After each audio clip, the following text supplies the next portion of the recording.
नमस्कार, मैं हूं जयवीर पुंडीर और आप देख रहे हैं हिमालय दर्पण उत्तराखंड। उत्तराखंड की जो दीदी हैं इस समय भावना पांडे, उनके साथ मैं बैठा हूं और उन्हीं से बातचीत करूंगा कि उनकी एक पार्टी आई है जिसका नाम है जनता कैबिनेट पार्टी। जनता कैबिनेट पार्टी जो है, पहले वो हम सब की पार्टी के नाम से आपने पॉपुलैरिटी की कि इस तरीके से हम सब की पार्टी आएगी, तो नाम एकदम कैची सा था कि जैसे आम आदमी पार्टी है कि आम लोगों की पार्टी है। आपने कहा कि हम सबकी पार्टी, ये हमारी पार्टी का नाम है, तो लोगों को लगा कि हम सब की पार्टी है। लेकिन कुछ दिनों बाद ये पता चला कि ये जनता कैबिनेट पार्टी है। भावना पांडे जी, सबसे पहले तो मैं बहुत बहुत स्वागत करता हूं आपका हिमालय दर्पण उत्तराखंड पर, और जितने दर्शक हमें देख रहे हैं उन सभी का भी बहुत बहुत स्वागत है। और कृपया करके आप वीडियो को ज़रूर शेयर करें। अगर ये वीडियो आपको पसंद आई तो इस पर कमेंट भी ज़रूर करें। भावना पांडे जी, सबसे बड़ी बात है कि हम सब की पार्टी से जनता कैबिनेट पार्टी ये कैसे बनी? देखिए, मैंने नाम रखा था कि हम सब की पार्टी, और मेरे जो 100-125 स्टाम्प हैं, एफिडेविट, वो भी हम सब की पार्टी, पूरे कागज़ मैंने हम सब की पार्टी से चुनाव आयोग में जमा किए।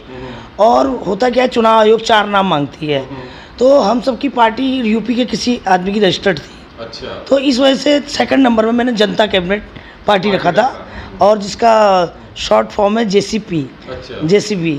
तो मैंने ये सोचा कि भैया या तो हम सब की पार्टी मिल जाएगा, अगर वो नहीं मिलेगा तो जनता कैबिनेट मिल जाएगा।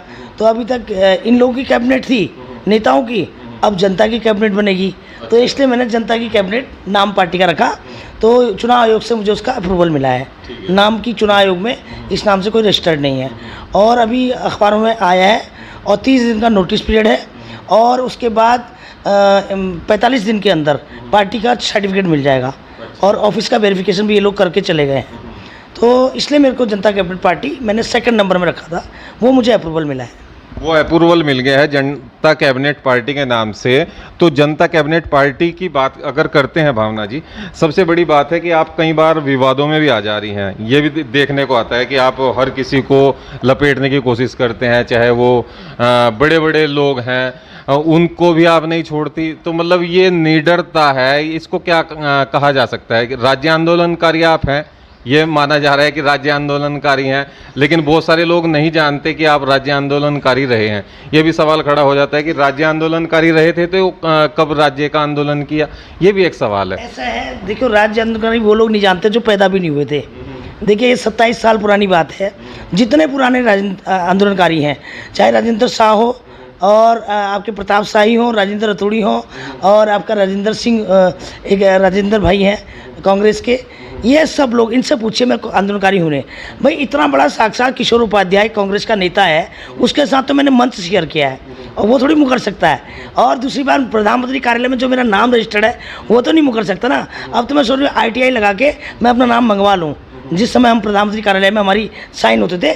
तो अब आजकल के जो बच्चे हैं, जो माफियाओं के गुर्गे हैं, वो लोग मुझे आंदोलनकारी नहीं समझते, और मत समझे, उससे क्या फ़र्क पड़ता है। इवन आंदोलनकारी एक लक्ष्मी प्रसाद थपड़ियाल है, वो तो मेरे रजाई गद्दे तक लेके गया आंदोलन के टाइम पर।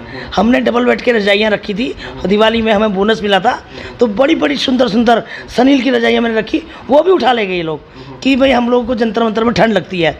और इवन जगदीश कापड़ी जी हैं, इतने बड़े आंदोलनकारी हैं, सारे लोग जानते हैं। आज भी 20,000 रुपया उनसे मुझे लेना है, उनको उधार उस टाइम ज़माने में दिया था। और एक बहुत बड़ी बात, मैं धन्यवाद उस भाई का करना चाहती हूँ जो कांग्रेस के लीडर हैं। उन्होंने एक संदीप चमोली से कहा कि भाई, जिस समय हमारे पास 100 रुपये नहीं होते थे, ये हमें 5,000 रुपये दे के जाती थी। हालांकि मुझे याद नहीं था इस बात का, तो मुझे याद आया कि भाई उन्होंने आज तक याद रखा 27 साल तक। तो जो लोग कह रहे हैं मैं आंदोलनकारी हूँ, उनका मुझे सर्टिफिकेट क्या जरूरत है? मुझे सर्टिफिकेट की जरूरत नहीं है, और न तो मैंने पेंशन ली है, और न मुझे जरूरत है। मैं आंदोलनकारी हूँ, और थी, और हूँ, और रहूँगी। ये मतलब ये जो बात है कि जो सवाल उठता है कि आंदोलनकारी आप हैं, तो उसके आपके पास में प्रमाण भी हैं। ऐसी बात नहीं है कि प्रमाण नहीं है। कुछ लोग कह रहे हैं कि हर किसी के पास जो भी आंदोलनकारी रहा है उस समय, चाहे वो अखबार की कटिंग में कहीं ना कहीं किसी न किसी तरीके से, चाहे वो रिपोर्ट हुई है, उसके खिलाफ कुछ भी हुआ है, इस तरीके का कोई ना कोई उसके पास में छोटा मोटा सबूत है कि आंदोलनकारी रहे हैं। ठीक है, आपने बता दिया। उस नेता है, अब देखो लक्ष्मण प्रसाद हो गया, ये गैरसैंण वाला, उससे पूछो और किशोर चंद्र उपाध्याय से पूछो, और इवन ये भारती जी नहीं है, दर्शन भारती, ये तो हमें रोज़ रिसीव करने आते थे। ये लोग सब हमारे पहाड़ के गढ़वाल के जितने थे, राजेंद्र रतूड़ी, सुरेश नौटियाल और दर्शन भारती जी, तो वो तो गवाह हैं। और इवन अभी मुझे मिले थे राणा जी, यशपाल है ना, यशपाल जिसको गोल्ड मेडल मिला था, उस समय उसको गोल्ड मेडल मिला था, वो भी उसी मंच में हमारे साथ था। तो मुझे किसी को सबूत देने की ज़रूरत नहीं है, और जो सबूत मांग रहे हैं वो होते कौन है, वो कौन होते हैं। मैंने तो पेंशन नहीं ली क्योंकि मैं नौकरी करती थी, और आज मैं बिजनेस करती हूँ, और पेंशन मिले और लोगों को मिल जाए। हाँ, अब मैं प्रधानमंत्री कार्यालय से अपना नाम जरूर निकलवाऊंगी, और बल्कि मैंने राणा जी से बोला है, जो जसपाल के पिताजी है, कि भाई साहब आपके साथ मेरी कोई फ़ोटो होंगी, नारायण सिंह राणा जी, तो भाई साहब फ़ोटो दे दो ज़रा। लोग आजकल सबूत मांग रहे हैं मुझसे। ये होते, वैसे तो होते कौन है ये सबूत मांगने वाले, इनकी औकात क्या है जो मुझसे सबूत मांगेंगे। नहीं, वो ठीक बात है। चलिए ठीक है, आप राज्य आंदोलनकारी रही हैं, अच्छी बात है, लेकिन आप उत्तराखंड में नहीं, उस समय जब उत्तराखंड बना तब से आप बाहरी हैं। लेकिन इस समय जो 20 साल हो गए हैं उत्तराखंड को, और आपको ये महसूस हुआ कि यहाँ जो दोनों पार्टियां हैं, राष्ट्रीय पार्टियां जो शासन कर रही हैं, उनका शासन आपको पसंद नहीं आया, इसलिए आपने पार्टी बनाई है। तीसरा विकल्प देने की आपने बात कही, कुछ अभी 4-6 महीने पहले जो चली है बात, आपने कई बार ऐसा कहा कि हम तीसरा विकल्प लेके आएंगे, जबकि उत्तराखंड क्रांति दल जो सबसे पुराना दल है, राज्य आंदोलनकारी भी रहा है, राज्य निर्माण में उसकी मुख्य भूमिका रही है, वो तीसरा विकल्प नहीं दे पाया, जबकि वो पहला विकल्प होना चाहिए था उस समय। उत्तराखंड क्रांति दल पहला विकल्प होना चाहिए था उत्तराखंड में। आज वो तीसरे विकल्प के लिए भी संघर्ष कर रहा है। लेकिन आपको लगता है कि उत्तराखंड में तीसरा विकल्प खड़ा कर देना इतना आसान काम है? देखिए, दुनिया में कोई चीज़ असंभव नहीं होती है, अगर आपकी नीयत अच्छी है। आपकी नीयत अच्छी है। मेरी डायरी में असंभव शब्द नहीं है। इसलिए नहीं है कि मैं जब 16 साल की उम्र में मेरा सीएमओ के यहाँ से सर्टिफिकेट बना था फिजिकल फिटनेस का, जब 18 साल भी नहीं हुए थे मुझे नौकरी के लिए, तो मेरा सीएमओ के यहाँ से पहला लेटर बना था नौकरी का कि मैं फिजिकली फिट हूँ, ताकि मैं 18 साल का काम कर सकती हूँ। और मैंने उस दिन ठान लिया था कि साइकिल के पैसे मेरे पास नहीं थे, और ठान लिया था मैं कार खरीदूँगी। और एक दिन 2099 की बात है, मुझे याद है अच्छी तरह, 99 में मैंने नंबर 1 कार उत्तराखंड में खरीदी थी।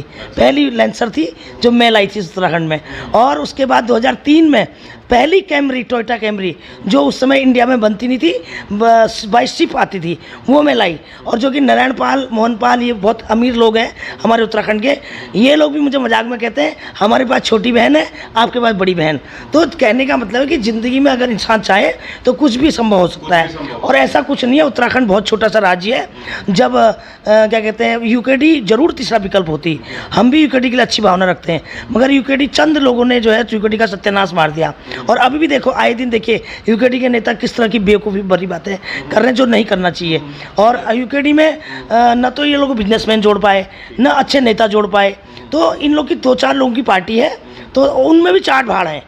तो यूकेडी तो कभी स्टैंड करी, देखिए जो यूकेडी ने धोखा दिया पब्लिक को। अगर इन्होंने शुरू में 4 एमएलए आए थे, फिर 3 आए, फिर 2 आए, और आज 0 पे हैं। और अब इनकी हालत ये है कि अब तो कहते हैं वेल्टिनेटर पे लास्ट सांस ले रही है यूकेडी।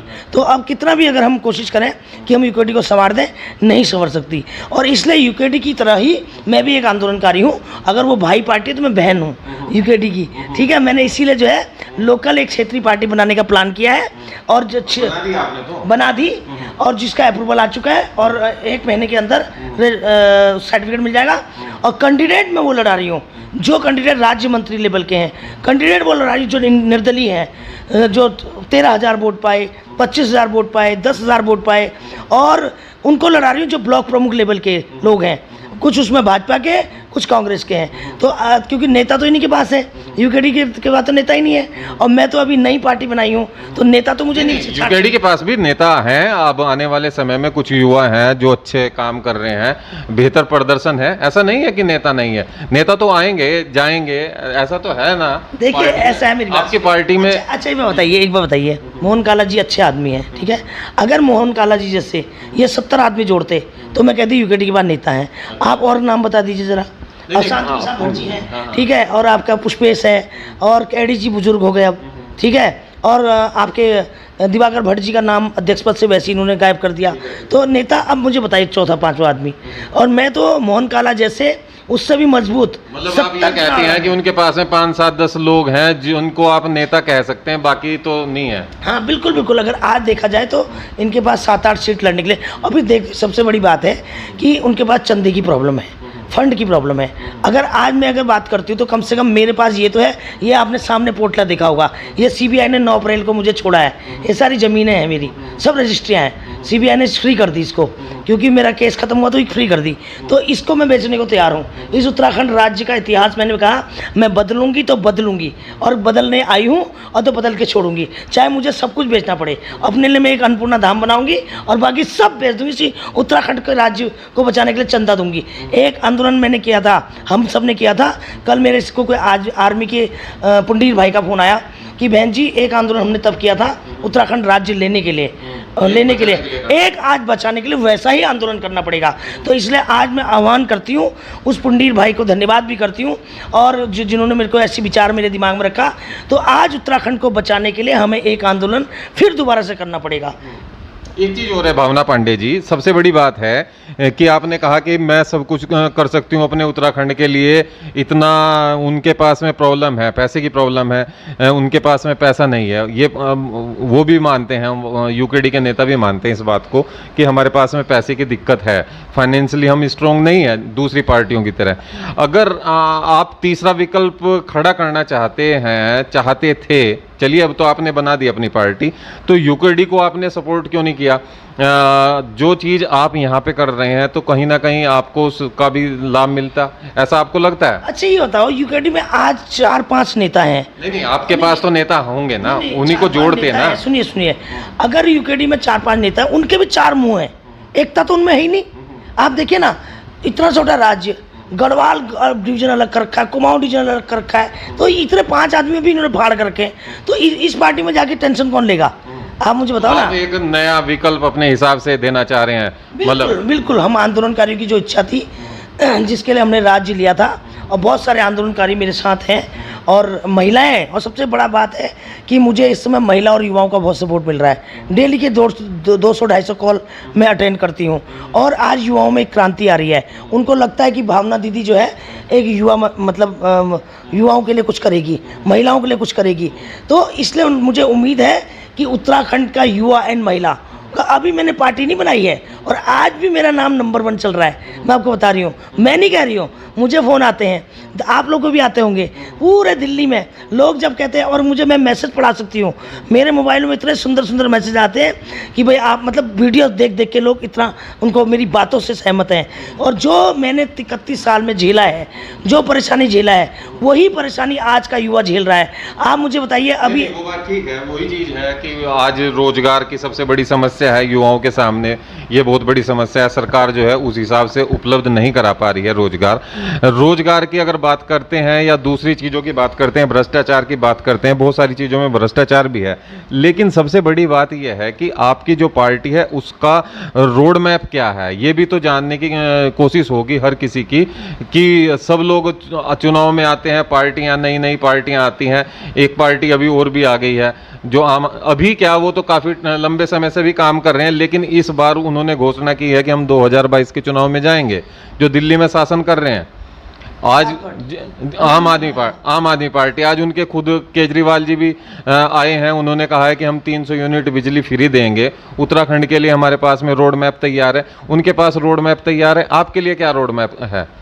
देखो, उस केजरीवाल को मैं ये बता देना चाहती हूँ, मैं आंदोलनकारी बेटी हूँ, आना है तो सामने एक बार डिबेट पे बैठ जा मेरे साथ। नहीं, केजरीवाल तो क्यों आएगा? मैं वही सुनिए, जो इतनी बड़ी बड़ी बातें कर रहा है उसको बोलो पहले दिल्ली में तू बिजली फ्री करेगा। यहाँ बिहार और यूपी के लोग नहीं है, ये पहाड़ी लोग हैं और बड़े बुद्धिजीवी लोग हैं, बड़े स्वाभिमानी हैं, फ्री का खाना नहीं पसंद करते।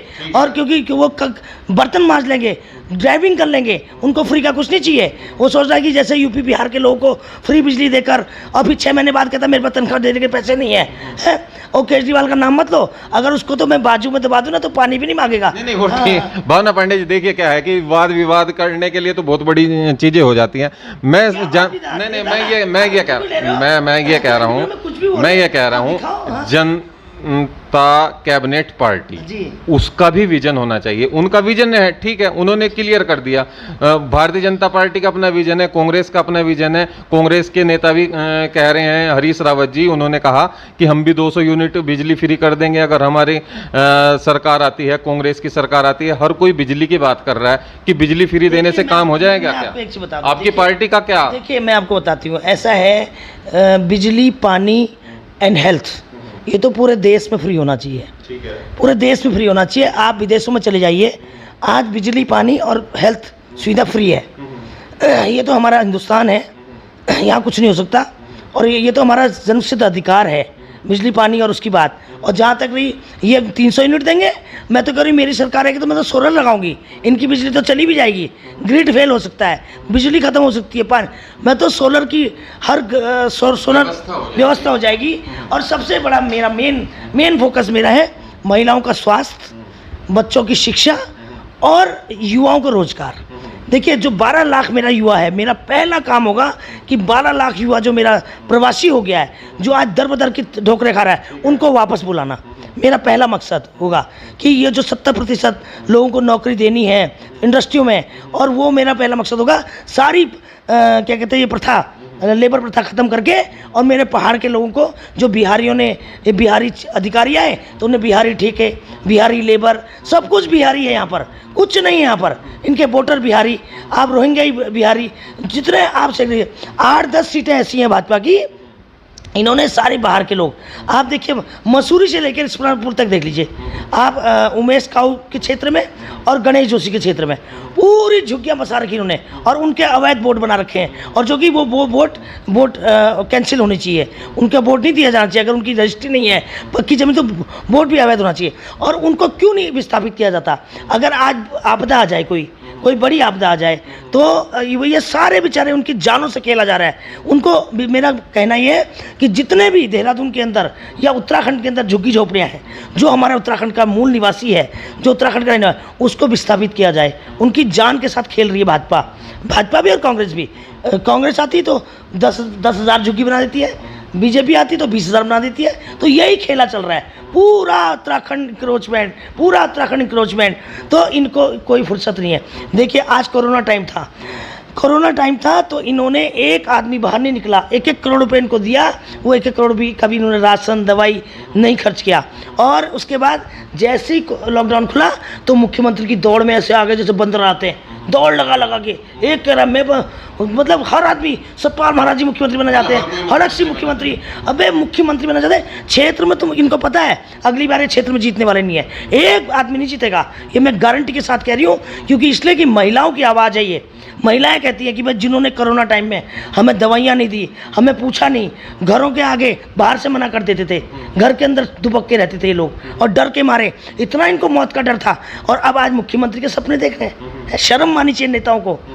नहीं, सर मानी चाहिए नेताओं को, ये बात ठीक है, जनता त्रस्त है, ये माना मैंने। लेकिन इस समय जो स्थिति बनी है उत्तराखंड की, वो स्थिति बनी है चुनावी मोड में आ चुका है पूरे तरीके से। हर पार्टी चाह रही है। अब जो तीसरे मुख्यमंत्री आए हैं इस कार्यकाल में भारतीय जनता पार्टी के, वो भी युवा हैं और अच्छा प्रदर्शन भी कर रहे हैं। कोशिश है उनकी, हो सकता है कि वो कितना पूरा कर पाएंगे, कितना नहीं कर पाएंगे। उन्होंने एक तरीके से कोशिश जारी कर रखी है, तो अभी उनके बारे में तो क्या बात कर रहे हैं। लेकिन हम बात करेंगे, नहीं जनता जो आपकी, ऐसा नहीं है। देखो धामी जी युवा है, मानती हूँ, बहुत अच्छा नेता है, काम भी कर सकते। समय कहाँ है? 6 महीने बचे, क्या कर लेंगे उसमें? 2 महीने की आचार संहिता लागू हो जाएगी। और वो इतने अच्छे मुख्यमंत्री थे तो 4 साल पहले क्यों नहीं बनाया? त्रिवेंद्र सिंह को क्यों बनाया? और त्रिवेंद्र सिंह बन गए थे तो फिर तुमने तीरथ सिंह को क्यों बनाया? तब कहाँ थे? क्या ब्रिटिश किसी स्कूल में लंदन में पढ़ने गए थे क्या, या कोर्स करने गए थे मुख्यमंत्री का? तब क्यों नहीं इतने अच्छे मुख्यमंत्री को बनाया? जो आज आप कह रहे हो, मानते हैं कि भारतीय जनता पार्टी ने अच्छा मुख्यमंत्री दिया है? ये कह रहे हैं ना, आप कह रहे हो कि अच्छा मुख्यमंत्री है, मैं नहीं कह रहा, मैं तो ठीक है, मानती हूँ युवा है। अगर तो आज तक कहाँ थे बीजेपी वाले? क्या आज तक इनको पहले बना देना चाहिए? पहले बनाना चाहिए था। अगर अच्छा युवा था तो 5 साल पहले काम करता। अब आज लास्ट में बना रहे हो 6 महीने पहले, तो 6 महीने में क्या कर लोगे? और क्या गारंटी तुम्हारी? आज तुमने युवा बना दिया, कल तुम जैसे ही लोगों को लालच, आज भर्तियाँ खोल दी, ये खोल दी, 6 महीने में इनको पता है शासन में फाइलें नहीं खींच सकनी इनकी। 6 महीने में तो इनकी शासन निदेशालय डायरेक्टरेट कैबिनेट उसी में फाइलें खिसकती रहेंगी और कुछ नहीं होने वाला। और दूसरा ये सिर्फ लुभाने का है युवाओं को, लोगों को। और अगर इतना अच्छा मुख्यमंत्री था, मानती हूँ अच्छा होगा, मगर ये कि इनको अब तक कहाँ थे? क्या ब्रिटिश कहीं पढ़ाई में लगे थे या मुख्यमंत्री का कोर्स करने गए थे? ये देर से लिया गया फैसला क्यों ऐसा भाजपा ने क्यों किया? अगर इतने अच्छे थे तो इतनी देर क्यों लगाई इनको मुख्यमंत्री बनाने में? तीरथ सिंह को क्या जरूरत थी बनाने के लिए? तो ये तो एक सब जनता पागल है, परेशान हो रही है। आज उत्तरकाशी से, आपका कौशलपुर से महिलाओं का फ़ोन आते, मैडम जी देखो, हर हफ्ते एक महिला तो कहती है, उसका यहाँ देहरादून में भी घर है, वो कहती मैडम जी जब मैं पहली बार आई थी यहाँ कोरोना के बाद, उस समय त्रिवेंद्र सिंह की फ़ोटो थी सब जगह लगी हुई, और जब मैं वापस गई हूँ गांव तो तीरथ सिंह की लग गई सब जगह। मुख्यमंत्री मतलब वो एक हफ्ते रह के गई, उससे मुख्यमंत्री तीरथ सिंह बदल गया। कह रही है मैं कोरोना के बाद दोबारा घर की देख रेख करने आई गांव से, कह रही है तीसरा मुख्यमंत्री आ गया। तो बोलती कि ये बताओ कि हम लोग दुनिया भूखी प्यासी मर रही है, ये 3 मुख्यमंत्री 6 महीने में बदल रहे हैं। क्या ये होर्डिंग वोटिंग, सरकारी कागजों में खर्चा, ओथ में खर्चा, ये जनता पर बोझ नहीं है? ये बिल्कुल बोझ है। ये बहुत गलत बात है, भाजपा का ऐसा डिसीजन बहुत गलत। मैं इसको निंदा करती हूँ इस डिसीजन की।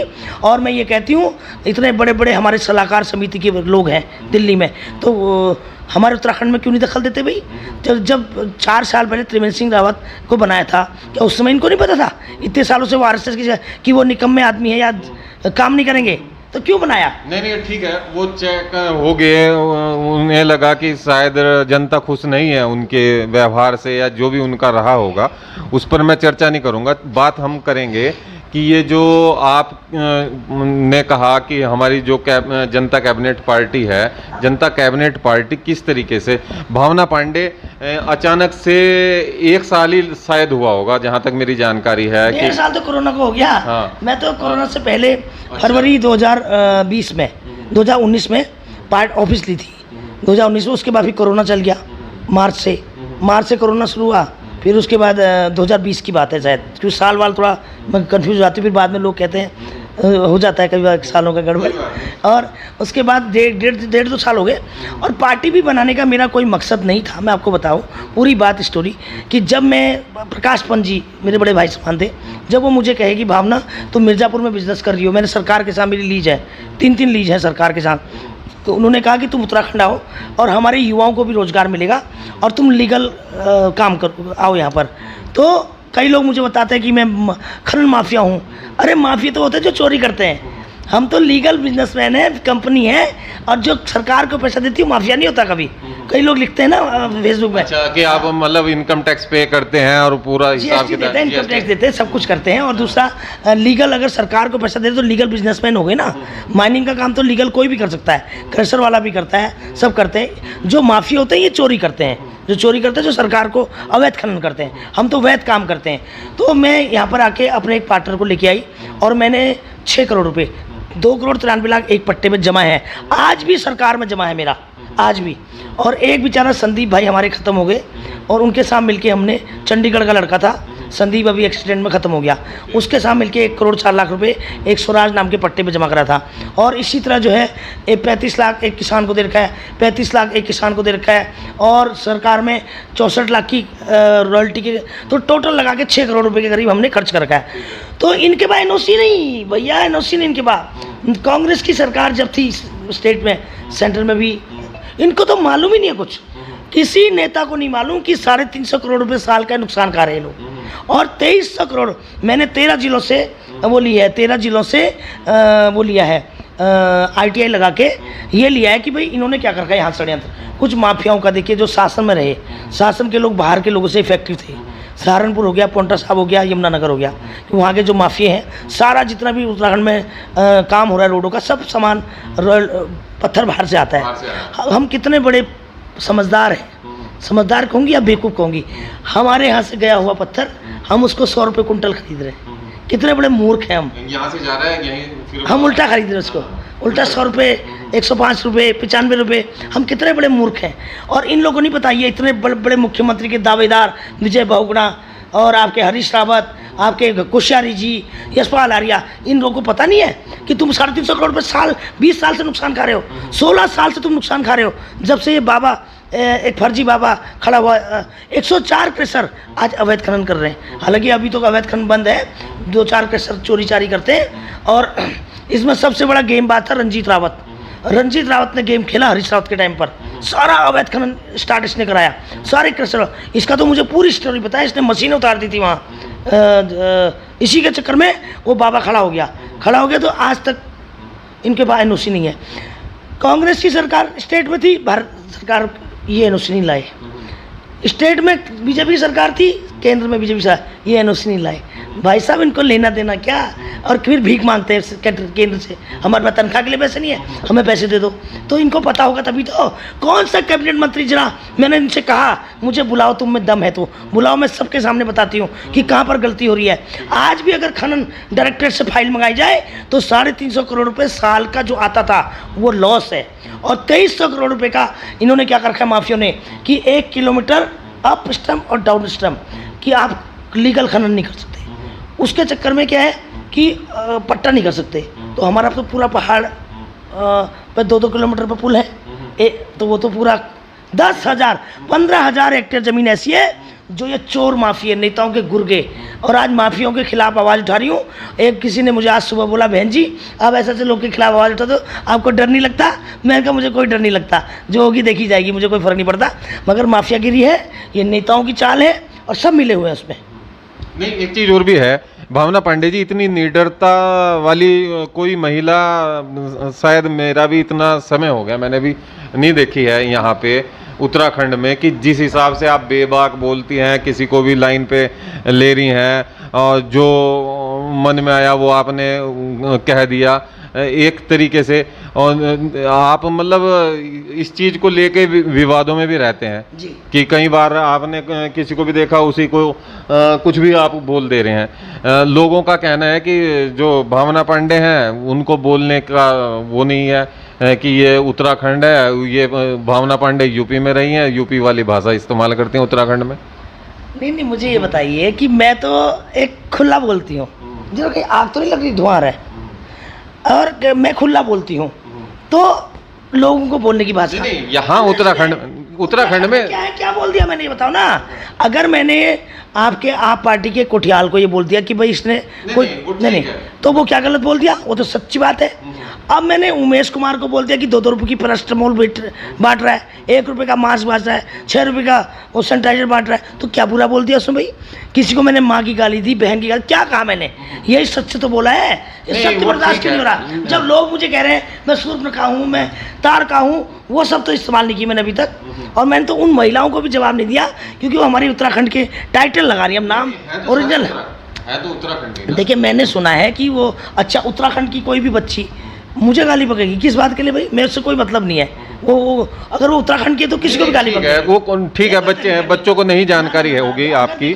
नहीं, बच्चों को नहीं जानकारी। मैं वो कह रहा हूँ कि भावना पांडे इतनी निर्भीक हैं, इतनी निडर हैं, जिस हिसाब से आप बातचीत करती हैं, ये पहले अभी तो मैंने कुछ भी नहीं, अभी तो एक भी नेता निशाने में नहीं आया मेरा। नहीं, वो ठीक है, आपके निशाने पे तो आ जाएंगे 1 to 1 करके आप कर रहे हैं। इनके मंत्रालयों की लिस्ट निकाल रही हूँ मैं, इनके क्षेत्र में तो बचा के रखना है मुझे कुछ, और धीरे धीरे बोलूंगी। क्योंकि अभी तो कोठियाल पे बोला भाई आपका पार्टी का है, कल का कर्नल कोठियाल, और उमेश क्या न नेता न कुछ है, वो न बिजनेसमैन, वो ब्लैकमेलर, उसके लिए बोला सारी दुनिया जानती है। डरपोक नेता नहीं जानते, फट्टू नेता है, फट्टू। हमारे जो नेता है ना वो डरपोक है, इसलिए सबकी सीढ़ियाँ बनी है, सबके स्ट्रिंग हो रखे हैं, तो इसलिए डर के मारे नहीं बोलते नेता। और मुझे किस बात का डर? उसने तो नहीं, आपको किस बात का डर, ये बात ठीक है। कई बार ये आरोप भी लग जाता है कि भावना पांडे जो है इनका अलग तरीके के, आपके ऊपर भी लग जाते हैं आरोप। ऐसा नहीं है, आरोप तो किसी पे भी लग सकते हैं, चाहे वो झूठे। नहीं, मैं नहीं कुछ आरोप लगा रहा हूँ, लेकिन जैसे नहीं, मैं नहीं, कुछ भी लगा सकते हैं आरोप, तो किसी के ऊपर भी लग सकता है आरोप, मेरे ऊपर भी लग सकता है आरोप, किसी के ऊपर भी लग सकता है। ऐसा नहीं है आरोप में कितनी सच्चाई। मुलायम की चेली, अबे बेवकूफ़ हो, तुम्हें पता नहीं आज मुलायम सिंह जिंदा है, जाके पूछ लो। मारने गई थी उसको, मारने उसको तो बचाया पोंटी चड्डा ने। संजय डाली में पोंटी चड्डा अंदर मीटिंग ले थे, उनका एक शिव कुमार है इंस्पेक्टर, वो इंस्पेक्टर ने जाके अंदर शिकायत करी, एक महिला आ रही है तांडव कर रही है यहाँ पर, तो उस समय मुलायम सिंह उसको तो मैं पीटने गई थी।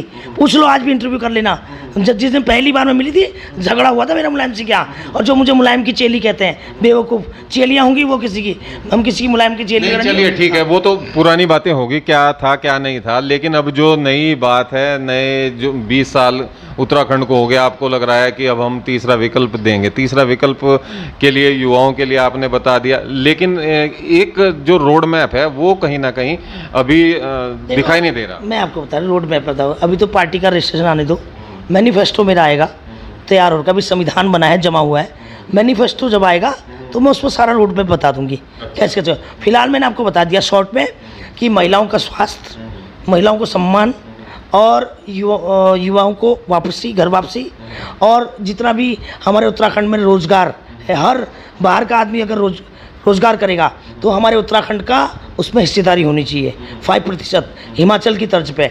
और हमारे उत्तराखंड में जो भी भारी और भू अध्यादेश, मैं आपको आज नहीं बोल रही हूँ, मैं पिछले 1 साल से लगातार भू अध्यादेश, भू कानून, हाँ भू अध्यादेश तो हो चुका है, भू कानून नया होना चाहिए।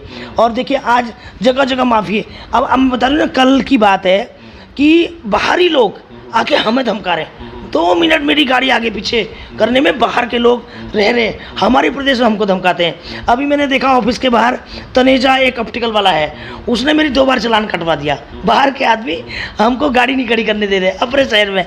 और आप देखिए जगह जगह, आप देखिए कचहरी में 50 रुपये कट जाते, चाहे पार्किंग होना हो, तहसील में 50 रुपये कट जाते, चाहे तहसील के बगल में कट जाएंगे।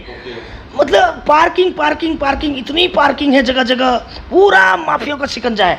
अगर 20 साल मैं बता रही हूँ, अगर आज भू कानून नहीं लाए तो आप 20 साल बाद इसको जम्मू कश्मीर मान लेना, आप अभी से, अभी बता रही हूँ। और हम लोगों ने अगर एकता नहीं दिखाई इस बार, महिलाओं ने, युवाओं ने, हालांकि मुझे पूरी उम्मीद है, जिस तरीके से मुझे सपोर्ट मिल रहा है, जैसे गांव-गांव मेरे वीडियो को लोग पसंद कर रहे हैं, इतना पसंद कर रहे हैं कि लोग अपने आप ही फेसबुक से लेके व्हाट्सएप ग्रुप इधर उधर सर्कुलेट हो रहे हैं। इवन बताया ना मैंने, कल कोई भाई पूछा BSF वाले क्यों फ़ोन करेंगे, अरे वो इसलिए फ़ोन करें खुशी के मारे कि भाई कोई तो दीदी आई ऐसी जो उत्तराखंड में, त्रिपुरा से एक थापा जी हैं जर्मनी से, उनका फ़ोन आता है कि बहन जी आप बहुत अच्छा लगता है आपकी वीडियो देखकर, उनके माता पिता कोरोना काल में चले गए, कह रहे इनकी इतनी बदहाल हेल्थ स्वास्थ्य सुविधा है, मेरे माँ बाप एक्सपायर हो गए, मैंने दोनों मैं क्रियाक्रम नहीं कर पाया, मेरी बहन ने क्रियाक्रम किया, तो कितना दुख है उस आदमी। अब जगह जगह से लोग फ़ोन आते हैं, अभी आर्मी से हो गया, PSF के हो गए, कहते हैं बहन जी बहुत अच्छी बात है। कोई आर्मी के हमारे जो लोग हैं उन लोगों के फ़ोन आते हैं, मुझे बड़ी खुशी होती है कि आज मेरा नाम आर्मी जवानों में भी जा चुका है और BSF के जवानों में भी जा चुका है। तो मैं धन्यवाद उन भाइयों का करती हूँ, उत्तराखंड की महिलाओं का करती हूँ धन्यवाद, जो मुझे इतना प्रेम दे रहे हैं, फ़ोन आते हैं मुझे, मिलने को कहते हैं। तो मैंने अभी बहुत जल्दी एक पार्टी को लेकर, जिस दिन पार्टी का रजिस्ट्रेशन आ जाएगा तो पूरे उत्तराखंड का भ्रमण करना है, सबसे मैंने मुलाकात करनी। कोई उत्तरकाशी बुलाता है, कोई केदार घाटी बुलाता है, कोई अल्मोड़ा, कोई जागेश्वर, तो सबको मैंने कहा कि भाई मैं रैली करूँगी और सब जगह आऊँगी, एक एक गाँव में आऊँगी मैं। नहीं, ये चीज़ हो रहा है, कई चीज़ें ऐसी भी आई, आपने कहा कि हम युवाओं के लिए कोई इस तरीके की, हाँ किसान जो यहाँ के हमारे उत्पादन है उनको हम प्रमोट करेंगे। ऐसा है, मैंने पिछले 6 महीने पहले एक UK-Atmanirbhar.com मैंने एक वेबसाइट बनाई है, और जो मोबाइल ऐप भी बहुत जल्दी बनने जा रहा है, जिसको आप एप्पल स्टोर में रजिस्टर कर सकते हैं। और उसमें मैंने UK-Atmanirbhar.com जो है, उसमें मैंने 3 फीचर दिए हैं, रोजगार बाज़ार, व्यापार बाज़ार, किसान हाट एंड मार्ट बाज़ार। और उसको बनने में दिल्ली से बन रहा है, बहुत टाइम लग रहा है, बन चुका है। उसकी लॉन्चिंग अभी जैसे कोरोना काल ख़त्म हो रहा है तो मैं लॉन्चिंग करने वाली हूँ उसकी। और उसके बाद उसमें क्या है, रोज़गार बाज़ार के अंदर आप स्किल्ड एंड नॉन स्किल्ड सब बच्चों को एंटर कर सकते हैं फ्री ऑफ कॉस्ट। और नौकरी देने वाला प्लेटफॉर्म उसमें डोमिसाइल उत्तराखंड का होगा और नौकरी देने वाला उसमें कोई भी हो सकता है। अब जैसे आज मुझे स्टाफ चाहिए, कोई भी तरह का स्टाफ चाहिए, तो मैंने अप्लाई किया, मेरे पास बायोडाटा आ गए, मतलब आम आदमी को ईजी प्लेटफॉर्म मिलेगा वो। और उसमें मैं सरकार से भी कहूँगी कि जितने भी आउटसोर्स करते हैं वो उत्तराखंड के लोकल लोग हैं, वहीं से आउटसोर्स सरकार भी करेगी, वहीं से इंडस्ट्रियाँ भी करेंगी। और हम इन इंडस्ट्रियों का 70% जो हमारे हक है उसको हम लेंगे और छीन के लेंगे, क्योंकि ये नेता तो इसलिए नहीं दिलाते क्योंकि ये बड़ी बड़ी पार्टियां हैं और बड़ी बड़ी कंपनियां हैं, और इनको चंदा जो है बड़ी बड़ी कंपनियां देती है, बड़ी बड़ी कंपनियां चंदा देती है। तो इसलिए जो है ये, अब देखिए अशोक लैंड में, देखिए ना अशोक लैंड में कितने बच्चे बेचारे परेशान हुए हैं, किसी ने आवाज़ नहीं उठाई, क्योंकि इनको चंदा, भाजपा को चंदा देती है बड़ी बड़ी कंपनियां, कांग्रेस को देती है। तो इन बच्चों के, युवाओं के लिए आवाज़ उठाने के लिए क्षेत्रीय पार्टी का होना ज़रूरी है, कि क्षेत्रीय इसलिए पार्टी नहीं, सुनिए, क्षेत्रीय पार्टी उत्तराखंड क्रांति दल है, बहुत सारे दल हैं वैसे तो, 56-57 दल हैं, वो ज़्यादा भी हो सकते हैं, लेकिन आवाज़ उठाने की बात की है, आप आवाज़ उठा रहे हैं, चलिए बहुत अच्छी बात है।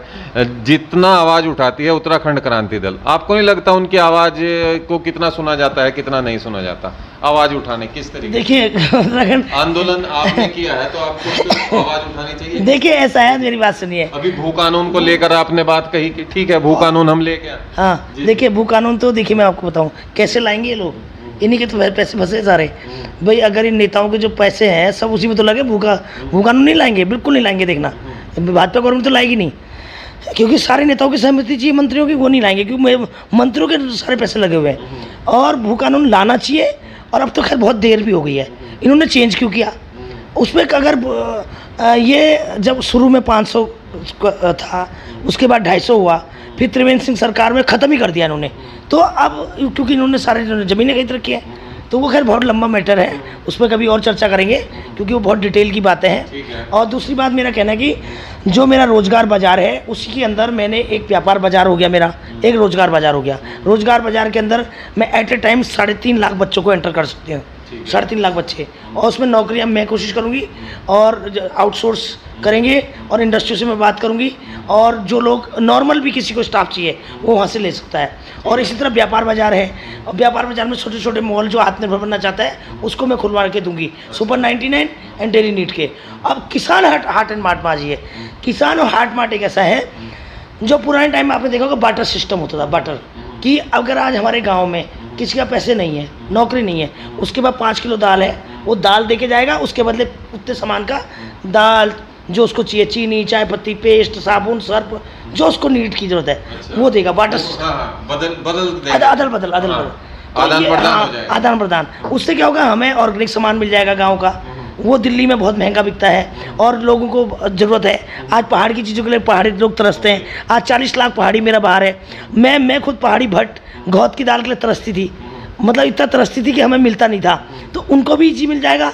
और यहाँ लोगों के, अब जैसे हमारे खेत आज आबाद नहीं है, जंगल बंदर हैं, सारे पहाड़ वीरान हो रखे हैं, तो लोगों को थोड़ा लालच आएगा, यार हमारी को मार्केट मिल रही है, तो वो 10 नाली 5 नाली जिनके खेत हैं वो भी बोएंगे, उसको आबाद करेंगे, कोशिश करेंगे आबाद करेंगे। क्योंकि अभी तक क्या उनके पास मार्केट नहीं है कि 5 किलो दाल कहाँ ले जाएं, 2 किलो दाल कहाँ ले जाएं, कहाँ बेचेंगे, और अपने खाने भर को कमाते हैं, बाकी बंजर कर देते हैं। तो अगर उनको ये लालच रहेगा, यार अगर मैं इस बार खेती कर लूँ और अगर मैं इसको दुकान में दूंगा तो 1 साल का मुझे तेल साबुन मिल जाएगा, तो इस लालच में हमारे पहाड़ आबाद होंगे। और इसलिए मैंने ये प्लानिंग किया है, और इसका मैं शायद आपको अभी वो सैंपल मेरे पास है नहीं, कहीं रखा हो लड़की ने, तो मैं जब आप कह रही हैं तो मैं मान रहा हूँ बन चुका है। और बहुत जल्दी मैं मुख्यमंत्री जी को भी इन्वाइट करने वाली हूँ एक रोजगार बाजार के लिए, ये ऐप को लॉन्च करने के लिए, गवर्नर साहब को भी, क्योंकि ये तो सबके मुख्यमंत्री हैं, मैं भाजपा का मुख्यमंत्री तो है नहीं, तो उसके लिए मैं लॉन्च करूँगी, क्योंकि युवाओं का मामला है, ताकि उनके संज्ञान में भी ये बात आए। गवर्नर साहिबा को भी वो करूँगी। और एक मैंने किया है अभी, मेरा GGM फाउंडेशन मेरा एक ट्रस्ट है, ग्लोबल गॉड मदर फाउंडेशन, जिसमें मेरा बच्चा मेडिकली अनफिट है, तो उसके लिए मैंने सोचा था कि मैं एक स्कूल बनाऊंगी कभी भविष्य में, तो मैंने वो फाउंडेशन ट्रस्ट बनाई थी। तो मेरी जो प्रॉपर्टी मैं ट्रस्ट को दे दूंगी, उस ट्रस्ट के नीचे मैं एक बच्चों का स्कूल बनाऊंगी। तो इत्तेफाक से ऊपर वाले की क्या मंजूर इच्छा है भगवान जाने, ऊपर वाले ने मेरे दिमाग में एक पार्टी, और जितना मैं परेशान हुई तो मेरे को लगा कि मैंने उत्तराखंड में तीसरे विकल्प की आवश्यकता है तो बनानी चाहिए, तो मैंने उसका प्रयास किया। तो उसके बाद मैंने उसमें क्या करना है, उस ट्रस्ट में मैंने अपने एक प्रॉपर्टी, अभी मेरी 2.5 एकड़ होटल साइड है, वो बेच के मैंने ट्रस्ट को दान देना है, मतलब लगभग दान दे चुके, उसका पैसा ट्रांसफ़र होना है।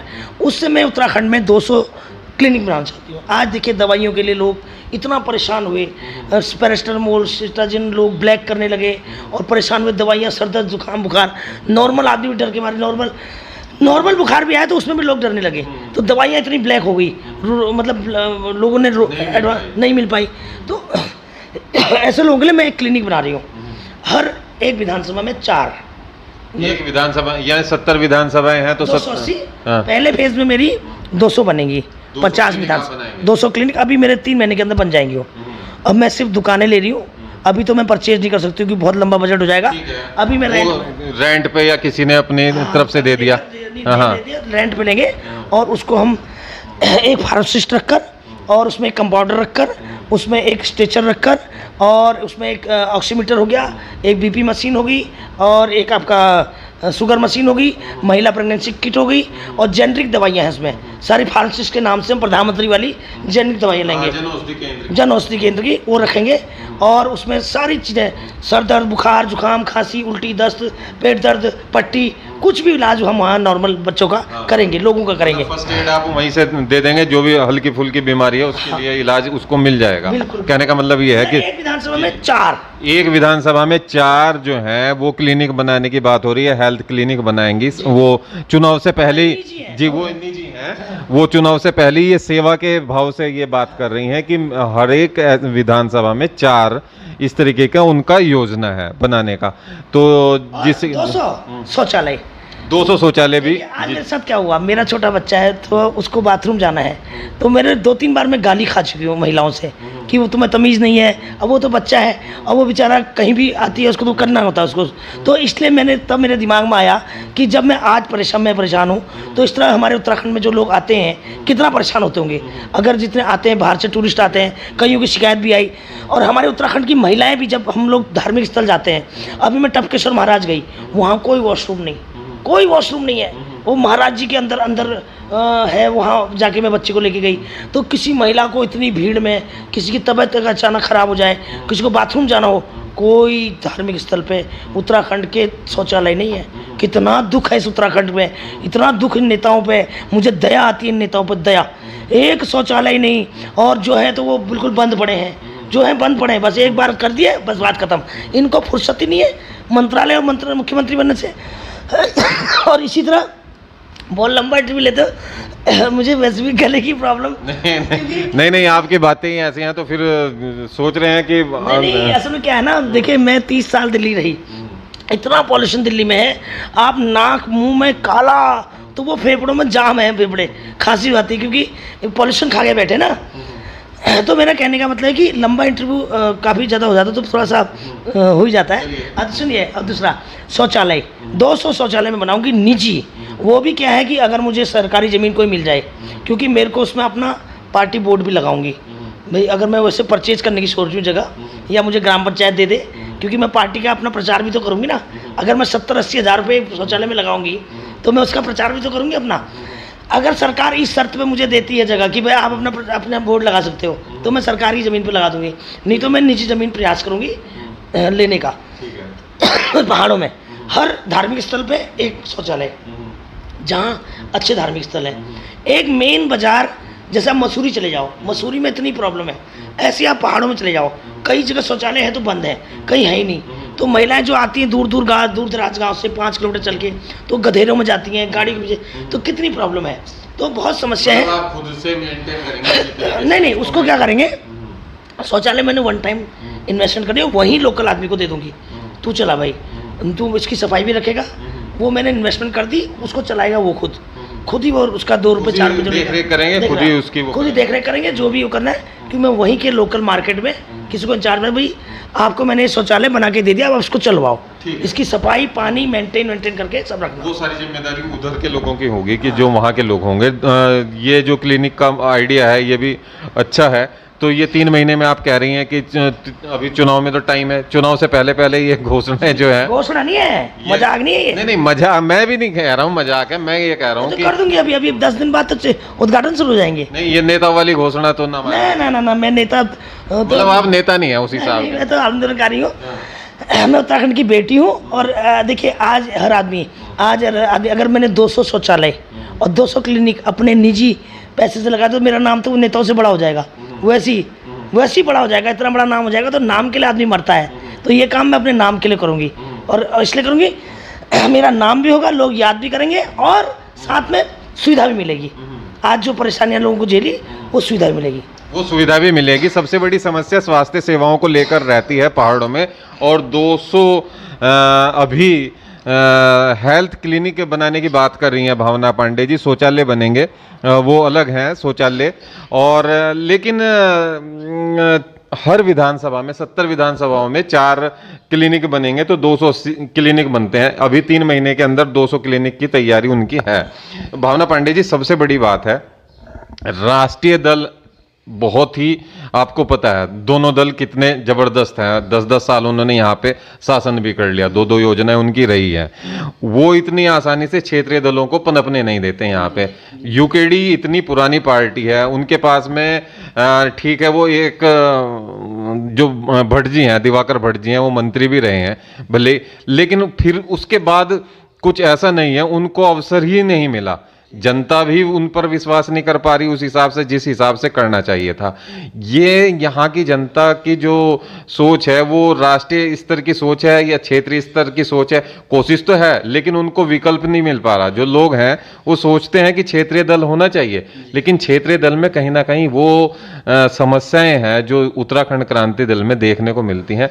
वो आपकी पार्टी में उससे क्या विशेष होगा जो आपकी तरफ लोग आकर्षित होंगे? देखिए उससे विशेष क्या होगा, एक तो मैं महिला हूँ, आंदोलनकारी हूँ, ठीक है। महिलाएं तो वहां भी हैं। नहीं नहीं नहीं नहीं भाई, मुखिया, अच्छा, पार्टी की मुखिया, पार्टी की मुखिया जो है वो महिला यस, में नहीं है। डिसीजन मेकर हूँ, अच्छा। खुद सेल्फ डिसीजन ले सकती हूँ, बोल्ड हूँ, काम करना तो जिस तरीके से मायावती डिसीजन लेती हैं उसी yes yes yes yes, Jayalalithaa type, Mayawati type, yes बिल्कुल ले सकती हूँ। मैं कोई मायावती से कम हूँ क्या?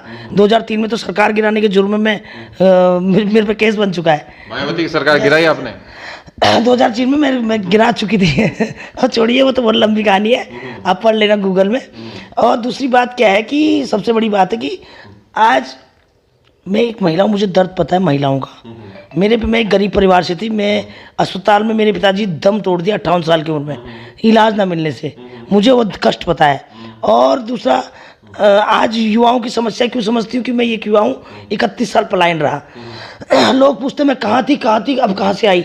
अरे बेवकूफ़ो, नौकरी कर रही थी, बिजनेस कर रही थी, पलायन हो गया, आंदोलन किया, सरकारी नौकरी नहीं मिली, आज जैसे नहीं मिल रही है। बाहर के लोगों को पैसे दे के नौकरी दे दी जाती है, हमको नौकरी, हमने धक्के खा रहे थे हम लोग। तो आज मैं 2-3 साल पहले आई हूँ, तो अब इस उत्तराखंड को एक कर रही हूँ, सब लोगों को इकट्ठा कर रही हूँ। और जो लोग सवाल पूछते हैं अब तक कहाँ थी, अरे नौकरी करती क्या? मेरे घर वालों की शादी भाई बहनों की तुमने करी क्या? तुम करने आए थे क्या? तो नौकरी कर रही थी, पलायन हुआ था, बिजनेस कर रही थी बाहर, और आते रहती थी हर बार। राजनीति मेरा इतना की जिम्मेदारियां से आप, हाँ, परिवार की जिम्मेदारी थी। 5 भाई बहन, पिताजी के गुजरने के बाद 5 को पढ़ाना लिखाना, शादी करना। और जब उनसे फ्री हुई 2011 में, 2012 मेरा बेटा हो गया, उसके बाद मैंने माइनिंग का बिजनेस किया। तो 2018 में मैं उत्तराखंड वापस आई हूँ। तो यहाँ तो ये मेरा मायका है, मेरा घर है। अब मेरे जैसे 2 भाई, मान लिया एक कांग्रेसी एक भाजपाई, ठीक है। जब दोनों निकम्मे हो गए, सुनो, दोनों निकम्मे हो गए, जब घर खराब हो जाता ना, खराब, और वो तो बिल्कुल कमजोर भाई है, यूकेडी समझ लो।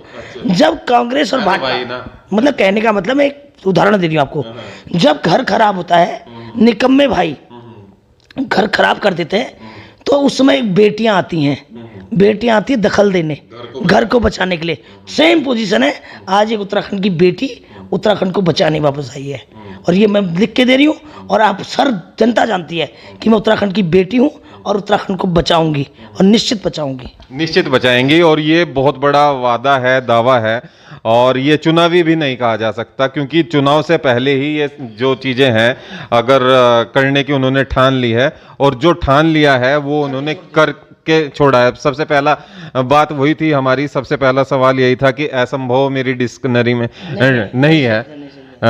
तो इस हिसाब से इन्होंने कहा कि हमारे यहाँ असंभव शब्द नहीं है, जो मैं सोचती हूँ वो करती भी हूँ। तो बहुत अच्छी बात है। और भावना पांडे जी, चलते चलते, क्योंकि कार्यक्रम काफ़ी लंबा हो गया, तो एक चीज़ और भी जानना चाहूँगा। ये पार्टी है, उम्मीदवार आएंगे, 70 की 70 सीटों पे चुनाव लड़ने की बात हो रही है। 70 सीटों में किस हिसाब से होगा उस पर बाद में हम चर्चा कर लेंगे, क्या आपकी रणनीति रहेगी। जब तक पूरा आपका तैयारी नहीं हो जाती उसके बाद बात करेंगे उस विषय पे। लेकिन ये सारी कार्य योजना तो हमने सुन लिया आपकी, ये 2-3 महीने में आप उम्मीद है कर भी देंगी। लेकिन अब जिस हिसाब से आपको लग रहा है, एक बात चल रही है कि लोकतांत्रिक मोर्चा, यानी कि जितने सारे क्षेत्रीय दल हैं उन सबको मिला के हम इकट्ठा प्रयास करें, ये भी एक योजना बना रहे हैं। कुछ लोग हैं वो कह रहे हैं कि हम जो क्षेत्रीय ताकतें हैं अलग अलग दिशा में काम कर रही हैं, तो उनको क्यों ना हम इकट्ठा करके एक विकल्प के तौर पे प्रस्तुत कर दें। देखिए, इसमें आपका क्या कहना है? मुझे बताइए, मैंने जब शुरू में पांगती जी और पीसी थपड़ियाल आए थे मेरे पास, तो उन्होंने कहा, मैंने कहा ठीक है कोशिश करो। जब मैंने देखा कि आपस में लड़ भिड़ रहे, छोटी छोटी पार्टी, एक पार्टी 2 आदमी, एक पार्टी 2 आदमी, क्षेत्र में इनका कुछ नहीं, पार्टियां 56, 57, 50, और उसके बाद जाके देखिए आए दिन पीसी थपड़ियाल का क्या बयान आता है, कभी वो मुलायम सिंह की बहू को बुलाने लगते हैं और कभी वो कहते हैं केजरीवाल का। तो ऐसे लोग क्या लोकतांत्रिक मोर्चा बनाएंगे बताइए? यूकेडी में है और वो स्वागत करते हैं अरविंद केजरीवाल का। लोग उनको पूछते हैं कि भैया किस पार्टी में हो, जब भी वो आपके उसमें भी आते हैं, जिस पार्टी में उसका किनारा छोड़ के दूसरी पार्टी तारीफ करने लगते हैं, तो उनका तो समझ ही नहीं आता। और ऐसे लोगों का मैं क्या लोकतांत्रिक महागठबंधन बनाऊंगी? और देखो, ज्यादा बिल्लियों में चूहे नहीं मरते, एक कहावत सत्य है। अकेले बिल्ली चूहा मार सकती है, तो ज्यादा बिल्ली में चूहा नहीं मरते, ये सच्ची बात है। ये सच्ची बात है, मतलब आप मानती हैं कि आप चूहे मार दोगे? नहीं नहीं, बिल्कुल बिल्कुल। तो कहने का मतलब ये है कि मैं इसमें बिल्कुल विचार में नहीं हूँ। जो इनका मतलब आप जो करेंगे वो खुद से करेंगे, सुप्रीमो आप हैं, तो आप अपने हिसाब से। बताओ, क्या जयललिता के पास कोई वो था क्या गठबंधन? मैं मायावती का गठबंधन था क्या शुरू में जब उसने संघर्ष किया? और 70 सीटें, और इतनी सीटें तो मैंने उत्तर प्रदेश में तोड़ दी थी, पता कर लेना। 70 सीटें जितनी मेरे विधानसभा में उत्तराखंड में है, तो कोई बड़ा इशू नहीं है, बहुत छोटा स्टेट है। और हमारे उत्तराखंड के लोग हैं, अच्छे लोग हैं, बुद्धिजीवी लोग हैं, समझदार हैं, इस बात चाहते हैं कि उत्तराखंड में एक नया विकल्प, नई राजनीति का उदय हो। नई राजनीति का उदय हो। पहाड़वाद की बात है, क्योंकि उत्तराखंड जो है वो उसमें पहाड़ी जो जिले हैं उनकी परिस्थितियां तो विषम है। प्लेन की बात अगर करते हैं, प्लेन में किस तरीके का आपको उम्मीद है कि आप जनाधार बना सकती हैं? पहाड़ में ठीक है, पहाड़ में जनाधार आप खड़ा कर सकती हैं, लेकिन प्लेन की जो सीटें हैं उनमें जनाधार खड़ा करना इतना आसान काम नहीं है क्षेत्रीय दलों के लिए। किसी भी दल की बात हो, आपके दल की बात नहीं कर रहा मैं, और दलों की भी बात कर रहा हूं जो क्षेत्रीय दल हैं, क्योंकि उत्तराखंड राज्य की जो परिकल्पना है वो परिकल्पना है पहाड़ को लेकर, और इसलिए राज्य निर्माण की मांग भी हुई और राज्य बना भी है। लेकिन समस्या अभी यह है कि पहाड़ और प्लेन का जो एक तालमेल है उसको राष्ट्रीय दल ही बना पाते हैं। आप लोग कैसे बनाएंगे? इस डर से हमें बाहर आना पड़ेगा, इस सोच से। आज नहीं, ये वास्तविकता है, ये वास्तविकता है, मान लिया। आज जो दो टाइम कोरोना काल आया ना, उसमें महिलाओं ने समस्या प्लेन्स में भी उतनी झेली है, युवा प्लेन्स में भी उतना है। तो आज मेरा मेन है महिला एंड युवाओं को फोकस करना, उनकी समस्याओं को लेकर। ऐसा नहीं जब उत्तराखंड पूरा छाएगा ना, तो ऐसा नहीं कि प्लेन और पहाड़ सब एक। आज मेरा एक टेलीफोन अगर एक वीडियो जाता है तो पूरे पहाड़ में घूमता है, पूरे दिल्ली तक घूमता है। तो आपस में ऐसा नहीं कि पहाड़ के लोग, प्लेन्स की भी महिलाएं हैं, जब उनको ये लगेगा कि हमारे हक की बात कोई कर रहा है, युवा हैं प्लेन्स में भी, जब उनको लगेगा हमारी लड़ाई लड़ने वाला आज कोई है, तो निश्चित रूप से प्लेन्स में मुझे समर्थन मिलेगा, और 200% मिलेगा। इसलिए कि भाई सभी जगह युवाओं की समस्या है, सब जगह महिलाओं की समस्या है। तो इसलिए मुझे विश्वास है कि प्लेन्स में मुझे कोई दिक्कत नहीं आएगी। प्लेन्स में दिक्कत नहीं आएगी, लेकिन ये दिक्कतें हैं वास्तविक रूप से, क्योंकि हमारा जो राज्य है पहाड़ों में समस्याएं अलग हैं, प्लेन्स में उतनी समस्याएं नहीं है। यहाँ पे फैसिलिटी बहुत है भाई, देहरादून में फैसिलिटी है, हरिद्वार जिले में फैसिलिटी है, सब जगह ही फैसिलिटी है। फैसिलिटी नहीं है तो पहाड़ों में नहीं है, समस्या तो वो है। बेरोजगारी सबसे ज़्यादा अगर बात करें तो पहाड़ों में है, युवाओं को बाहर जाना पड़ता है। प्लेन में तो फिर भी बहुत सारे काम मिल जाएंगे, रिक्शा चला लेंगे, ऑटो चला लेंगे, कुछ भी कर लेंगे, दुनिया भर के काम हो जाते हैं, कुछ भी काम करके बैठ सकता है। पहाड़ में क्या करके बैठेगा, ये सबसे बड़ी समस्या। तो वही कहने का मतलब कि देखिए अभी धीरे धीरे देखते हैं, जहाँ तक मुझे उम्मीद है अगर हवा बनेगी पूरे उत्तराखंड में, ये तो एक बार का तो एक माहौल बनाने की बात है। और अभी देखिए 60% मेरे फेवर में माहौल है, इसमें कम से 60% मैं कह रही हूँ। लोग तो बहुत अच्छा ज़्यादा बोल रहे हैं, मैं फिर भी बोल रही हूँ कि बिना पार्टी बने आज मैं 50+ पे हूँ, मतलब 50-60% मेरे फेवर में माहौल है। और जिस दिन मैं पार्टी बनाऊँगी, लॉन्च करूँगी, जब लोगों के सामने आऊँगी, जब काम करके दिखाऊँगी, तो तब लोगों को लगेगा कि हाँ उत्तराखंड में एक। तो आप विश्वास कर सकते हैं? बिल्कुल करेंगे, कर 200% जनता विश्वास करेगी। और क्योंकि भावना पांडे जी साफ तौर पर कह रही हैं कि जो मैंने काम छेड़े हैं वो काम मैं पहले पूरा करूंगी, उसके बाद में जनता को खुद लगेगा कि मैं किस तरीके का काम कर सकता हूं। बताइए मुझे क्यों नहीं लगेगा जनता को? इन्होंने तो प्रदेश बेच के बिल्डिंगें बनाई, और आज मैं बिल्डिंगें बेचकर अपनी, मतलब आज मेरी होटल साइड में अपनी प्रॉपर्टी बेच के मैं उत्तराखंड पे लगा रही हूँ, मतलब लगा रहा, तो क्यों नहीं विश्वास करेंगे बताओ? अब मेरा एक छोटा सा बच्चा है, उसके लिए 5 बीघा ज़मीन बहुत है, वैसे भी उसको दिक्कत है बेचारे को, तो उसके लिए क्या किसके लिए रखना, किसके लिए रखना, मेरे आगे पीछे तो कुछ है नहीं। तो अगर मुझे आज इतिहास बदलने के लिए अगर उत्तराखंड में लगाना पड़े तो क्यों नहीं लगाऊंगी मैं। तो इससे विश्वास करेंगे लोग ज़्यादा कि जब मैं अपनी प्रॉपर्टी बेचकर चंदा दूंगी तब विश्वास करेंगे लोग। नहीं, चंदा देने की बात हो रही है, चंदे पे मुझे याद आ गया, कई लोग कह रहे हैं कि आप चंदा खुद मांग रही हैं, आप प्रॉपर्टी बेच के लगाने की बात कर रही हैं, प्रॉपर्टी बेच के कि मैं उत्तराखंड के लिए लगाऊंगा। अच्छा सवाल किया आपने। और कई बार आपने कह दिया कि मुझे खुद चंदा चाहिए। ऐसा मुझे क्यों नहीं है, कमाल है। नहीं ठीक है, मैं वो नहीं कह रहा, लेकिन ये 2000 करोड़ की तो है नहीं, 200 करोड़ की 300 करोड़ की तो है नहीं भाई। प्रॉपर्टी तो आप पे ज्यादा है, प्रॉपर्टी ज़्यादा है, जितनी बिकेगी, कोरोना काल चल रहा है, बिक रही है, रेट कम मिल रहे हैं। मेरा कहने का मतलब ये है कि अभी एक ब्लैकमेलर कुछ लोगों को मेरे पीछे लगा रखा है। वो दिन सुनिए 2-4 फोन आते हैं, ये प्लानिंग से मेरे पीछे लगाते हैं। एक बंदे को लगाया कि कोई बीमार है। नहीं, आपको अपना टारगेट उसी बार इस सवाल पर बार उमेश का नाम लेते क्यों, सब खिसकने क्यों लगते हो? नहीं क्यों डर है? नहीं, हमें डर की बात नहीं, मैं ये कह रहा हूँ कि आपको कारस्तानी बता रही हूँ, सुन लो। एक आदमी से फोन करवा रहे हैं कि एक लड़की है, उसकी माँ पिताजी मर गए, अल्लाह फलाना, उसको मैंने उससे कहा भाई मैं कोरोना किट बांटती हूँ और मैं कोरोना काल खुल गया है, कोरोना लॉकडाउन खुल गया है, हाँ, ठीक है, आप नहीं कर सकते। सुनो, नहीं बंद हो गया। और अब मेरे को रोज़ हॉस्पिटल से फ़ोन आते हैं, किसी का 2 लाख जमा, अभी एक लड़की आई 10 लाख का लगेगा ऑपरेशन में इलाहाबाद।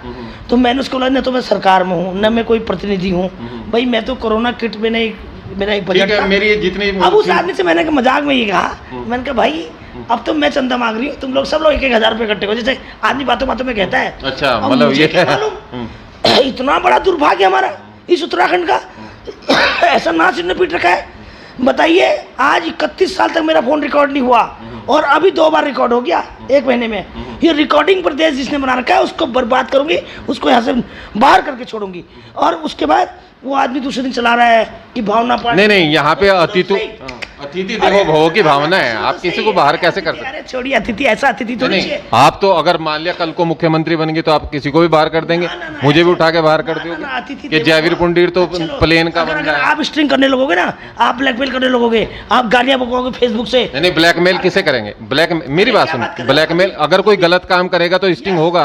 अभी मेरे स्टिंग होना क्या गलत है? अगर मंत्री कोई गलत काम, नजर आती हूँ आपको, तारका नजर आती हूँ आपको, मैं नहीं वो गलत है, मैं कह रहा हूँ अगर आप शब्द अगर बोले जाएं वो ठीक है, अगर कोई गलत होगा। कहना चाहती हूँ, जितने तुम बंद पड़े हो मुंह में ताले लगे हैं, तुम्हें मैं जनता के आगे सामने लाऊंगी। अब जनता में जाऊंगी मैं, तुम्हारे मुंह से आवाज नहीं निकली एक नेता से, और मैंने इस मुख्यमंत्री से कहा है कि इसको तत्काल प्रभाव से टेप करने के जुर्म में गिरफ्तार किया जाए। और मेरी छवि को धूमिल करने के चक्कर में मुझे एक्सटॉर्शन कर रहा है, बदनाम कर रहा है। जो केस मेरा खत्म हो चुका है, सुप्रीम कोर्ट का एक लॉ है। अगर बदनाम हुआ तो क्या हुआ? तो नाम भी तो हो रहा है आपका, तो फ्री में प्रचार हो रहा है। मुझे एक चीज बताओ, मैं ये बताओ, आपका प्रचार हो रहा है नहीं हो रहा है?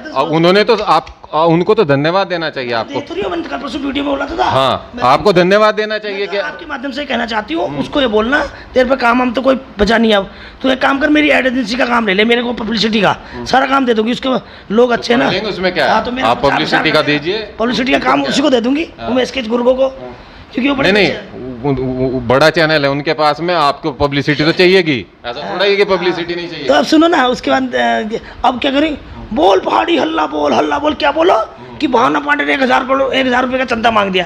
अबे बेवकूफ, अरे बेवकूफ, मतलब ठीक है, टुच्चापन आपको चंदे की जरूरत वैसे नहीं है मेरे हिसाब से। आज नहीं है, कल क्या सरकमस्टांसेस आते, कल कितना पैसा लगेगा? इतने बड़े बड़े नेता कैबिनेट मंत्री हैं, अब मुझे तो दे रहे हैं, इंडस्ट्री के लोग दे रहे हैं 30 करोड़ रुपया। सुन लो आज जिसको सुनना है, 1,000 रुपये। तो मैंने उसको मजाक में ये कहा था कि भैया अब तो मुझे चंदा चाहिए। मजाक में आदमी कहता है कि मैंने पार्टी बना ली, 1,000 रुपये तो मुझे दो, तुम इकट्ठा करो। तो उसको इतना बड़ा इशू बना दिया, बोल पहाड़ी हल्ला बोल, भावना पांडे ने 1,000 रुपये मांग लिया। भावना पांडे जी, आपका तो प्रचार हो गया। जनता से, वो गरीब जनता से पैसे लूंगी, वो तो एक बातों मजाक किया मैंने, भाई ऐसा मैं पैसे वैसे किसी को नहीं दे रही हूँ, अब मैंने पार्टी में, तो मुझे खुद चाहिए। तो ये क्या बुरा कह दिया भाई मैं? नहीं नहीं ठीक है, वो समय है कि वो समय था, आपने मदद कर दी लोगों की, और आज आपको लग रहा है कि ठीक है अब सब कुछ धीरे धीरे ओपन हो जा रहा है। देखो एक व्यवस्था पार्टियां हैं, इनके मुकाबला करने के लिए जब मैंने 500 रुपये, जब मेरा कोई वोट से मतलब नहीं था, केजरीवाल को मैंने भी 500 रुपये दिए, आम आदमी ने इससे दिया कि चलो एक नई पार्टी है, चलो दे दो। हर आदमी ने 500 रुपये, तो नई पार्टी को तो लोग देते ही हैं चंदा। वो तो केजरीवाल जी तो आज भी कह रहे हैं कि हमें तो आज भी चंदा ही चाहिए पार्टी के। तो वो तो बता रही हूँ ना, इसलिए कह रही हूँ कि मैं भी कोई धीरू भाई की पोती तो हूँ नहीं कि मेरे पास हजारों अरबों खरबों रुपया है। अगर चंदे की जरूरत पड़ेगी तो लोग देंगे चंदा, लेंगे चंदा। मतलब आपकी थी है। हाँ हाँ। जब भाजपा चंदे से चलती है, कांग्रेस चंदे से चलती है, तो मैं क्यों नहीं लूंगी? इतना बड़ा इश्यू की क्या बात है कि हल्ला बोलो, भावना पांडे ने 1000 रुपये वो आपका प्रचार कर रहे हैं, आप उनको गलत तरीके से ले रही हैं। अरे नहीं, गलत प्रचार नहीं होता, ये बदनाम कर। ठीक है, हालांकि मेरे को फर्क नहीं पड़ता। देखिए जितना ये मेरे लिए बुराई करते हैं उतना लोग वो हाँ तो अच्छा है, आपके लिए वो अच्छा होता है, वो मेरे को फायदा होता है। तो फिर आप उनकी बुराई क्यों करेंगे? आपके लिए तो अच्छा ही कर रहे हैं वो। नहीं पार्टी का प्रचार हो रहा है, आपने नहीं बताया, उन्होंने बता दिया, माना वो ठीक है। भावना पांडे आज जो है ठीक है, सुर्खियों में तो आई है ना, सुर्खियों में आई है, तो आपको राजनीति करनी है। राजनीति करने का मतलब यह है कि आप व्यक्तिगत किसी पे वो नहीं कर सकते ना। सुर्खियाँ तो देखो, मैं तो 2003 से आज तो कुछ भी नहीं है। अभी तो मैं जो डेली के पेपर है ना, पहले मैं फ्रंट पेज न्यूज़ में आती थी, आउटलुक मुझे कवर करता था। नहीं ठीक है, वो ठीक है, उस समय की बात। हिंदुस्तान टाइम्स ऑफ इंडिया, तब आप राजनीति में नहीं थे ना। लेकिन अब आपको राजनीति करनी है, तो राजनीति में तो आपको सबको साथ में लेके चलना पड़ेगा। जब हम सब की पार्टी थी, हो सकता है कि कल को जो आपके आज विरोधी हैं, कल को आपके साथ खड़े नजर आए, ये भी तो हो सकता है। ये विरोधी कौन है? जो भी, अगर आप जिनको विरोधी मानते हैं, किसी को तो मानते मैं हैं, किसी को विरोधी नहीं मानती। तो सब आपके हैं, सब आपके हैं। भाजपा और कांग्रेस से अब क्या कहते हैं कि कोठियाल मेरा क्या विरोधी हो सकता है बेचारा? नहीं उनकी तो बात छोड़ दीजिए, उन्होंने तो आपकी बात का जवाब भी नहीं दिया। इसकी तो औकात क्या कि ये मेरा विरोधी होगा? नहीं वो ठीक है, अच्छा काम करता है और लोग उसे कहता है। कल को वो आपके साथ में अगर आके खड़े होगे तो फिर कभी नहीं, इतना खतरनाक आदमी तो आस्तीन का सांप है। नहीं फेसबुक में नहीं छोड़िए, आपने देखा था फेसबुक में डाला था मैंने, एक सांप मुंह से अंडे देता है, मुंह से 6 अंडे दिए उसने, तो उस तरह का सांप है ये खाता भी मुंह से ही है, अंडे भी मुंह से देता है। वो छोड़िए। मेरा तो कहने का मतलब ये है, भावना पांडे जी, अगर आपकी भावनाएं अच्छी हैं जी, तो आपके सारे रास्ते क्लियर होते हैं। जी। भावना सही रखना, क्योंकि राजनीति है, राजनीति में हमें सबको साथ लेके चलना है। तो भावना पांडे पे विश्वास तभी करेंगे लोग कि भावना पांडे जो है वो छोटी छोटी चीज़ों को विवाद नहीं बनाना चाहती, और ऐसी पोजीशन है। उत्तराखंड की स्थिति के बारे में आपने पता ही है, आप इतनी ऊंची बातें रखती हैं, इतनी आपके मन में है लोगों के प्रति कि हाँ यहाँ का जो युवा है वो बेरोजगारी की मार झेल रहा है।